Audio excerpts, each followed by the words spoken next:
Hi, everyone, and welcome to From Ordinary to Extraordinary with April Hamilton Coaching. I am April Hamilton, and I am thrilled to have you here today because the topic that we're going to be talking about is one that is especially poignant for me right now. It's one that I am living in and facing head on, and I thought it would be a great time to share a little bit about kind of my perspective, but then also the tools and tips and tricks that have really helped me deal with it as I've been going through it. And what that is growing pains. So for any of you, if you remember growing up, sometimes getting those aches and pains in your body, particularly when you were going through a growth spurt, you know exactly what I mean, right? So you're going through this massive transition in your body and it reacts accordingly because things are happening faster than it's used to. So there's a discomfort that comes up. And the thing is, the same thing can happen when we're taking on any new challenge in our life, right? So whether it's going after that new job, ending a relationship, dealing with someone who has potentially become ill in your family. Maybe it's exciting, like making a big move or transition you've been dying for a long time. No matter what it is, growth can bring about change. And frankly, if it is massive growth, you can rest assured that there's going to be some kind of discomfort. And the reason I say that's really poignant for me lately is because I've been planning my move to entrepreneurship from a 15-year corporate career for quite some time. And I finally took the leap and resigned from my corporate position about a week ago. Now I still have a few more weeks in the position, but you can bet that it has brought up every scary and uncomfortable feeling you can imagine. And some of them I could have totally predicted. Some of them I never saw coming, but no matter what you know intellectually about what discomfort might feel like, nothing can prepare you for when you're in it. Now, I consider myself lucky because I have a ton of great tools, resources, and of course, community that can really help me when I'm going through these periods of discomfort. So what I wanted to do is share today with you some of the tools I've used that have been most helpful for me in order to keep taking forward action despite the discomfort. So with that, we're going to jump right in. And the first tool that I want to talk to you about is acceptance.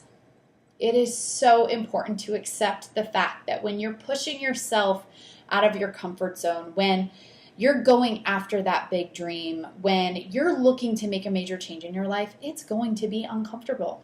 And just accepting the fact that it's going to be uncomfortable can be so helpful and so comforting because you know it's coming. It's just like when you work out really hard, right? You work out your body and you maybe take a longer run than you're used to, or you lift heavier weights. Your body is going to hurt a little bit, but you know it's actually a good pain, right? It means you're pushing yourself and your muscles are doing more than you're used to. So it's not necessarily a bad thing, but you know it's going to be painful.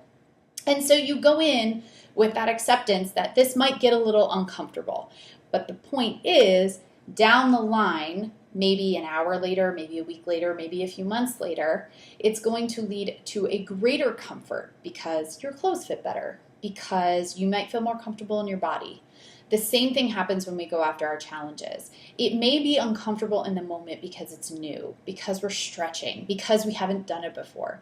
But eventually, when you do these things often enough, or you take the steps you've needed to take often enough and consistently enough, all of a sudden, that which felt so uncomfortable no longer feels so bad.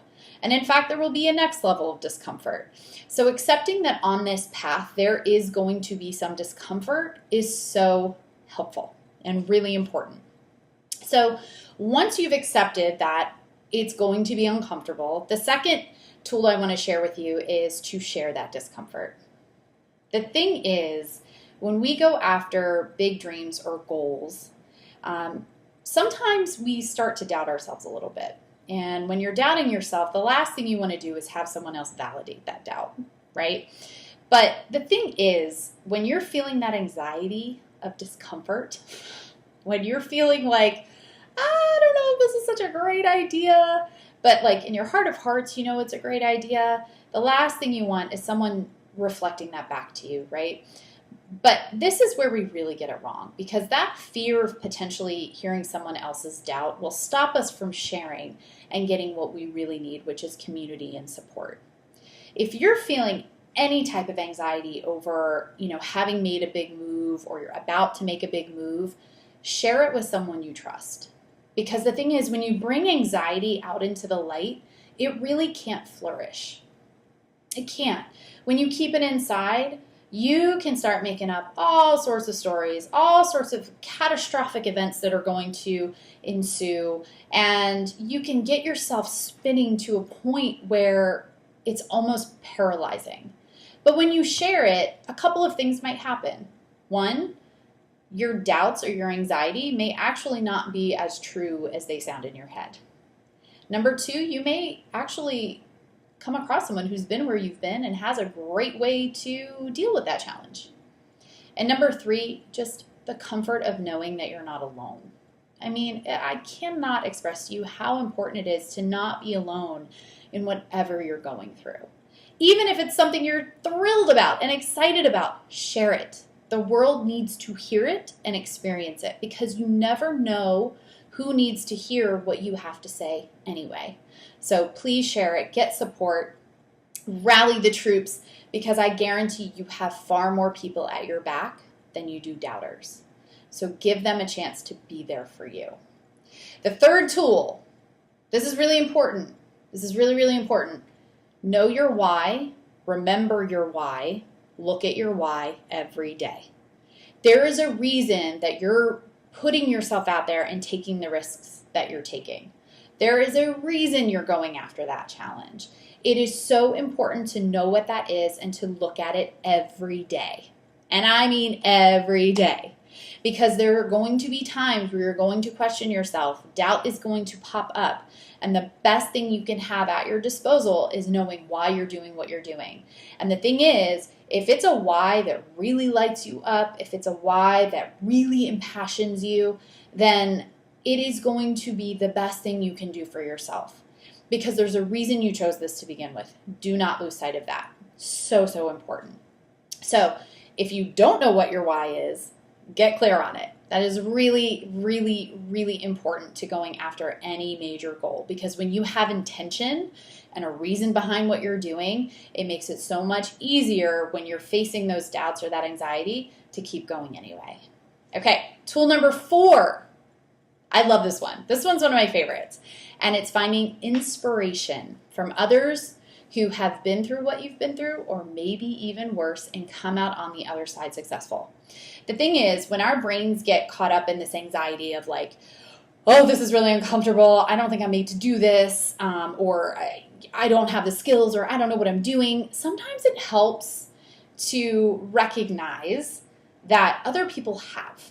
And if other people have, who's to say you can't? Also, when we're in that anxious mode, it's also very, very easy to look for the evidence that supports what we're thinking, right? So if we're thinking, there's no way I can do it, it's way too hard, your brain is going to find every example it can get its hands on to support that.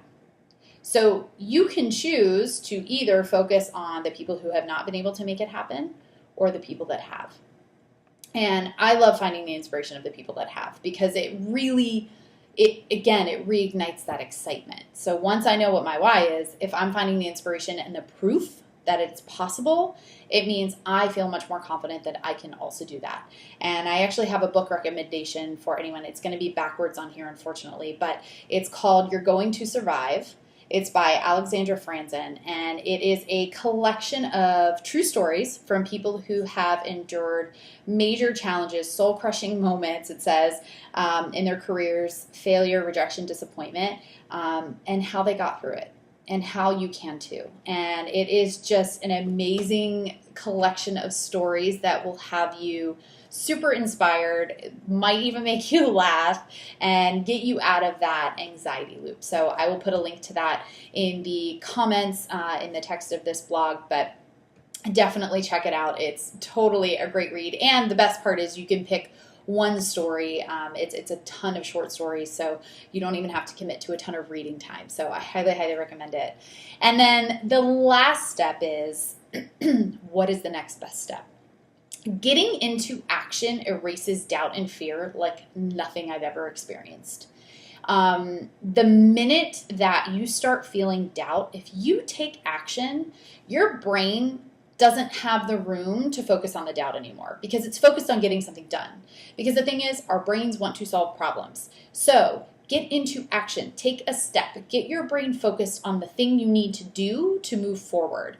And the thing is, if you do that every time, if you start building that up with consistency, before long, you are going to be so far down the road of, getting to your goals that you won't even remember why you were nervous. Or when you get nervous, you'll remember, oh, every time I got nervous, I did something and hey, I made progress and actually I'm closer and, it actually didn't end up being true. You're also building this history of evidence that you can, in fact, accomplish anything. So really taking that next best step is so important. And if you're overwhelmed, the beauty of it is that it's just one step. So if you equated it to literally putting one foot in front of the other, that is as far as you go, just one foot. I'm not talking down the road. I'm not talking a mile. I'm not talking like running up the hill. I'm talking one step. Take that next best step. And then after you take that step, take the next best step. And what's awesome about this is you don't have to have a whole plan mapped out yet. But the point is it puts you in action and it puts you back in the driver's seat. No longer are you along the ride of fear. You are instead making that progress. So those are my 5 tips for kind of working with the discomfort and the growing pains of going after big dreams and big challenges. I hope this helped you. I'd love to hear what you think, so please comment. And as always, reach out to me. I love hearing from you. Any of the emails you receive from me, you can just reply directly to them. I'd love to hear what you think of these tips and how they've helped you. So have a beautiful day, and I will speak to you soon.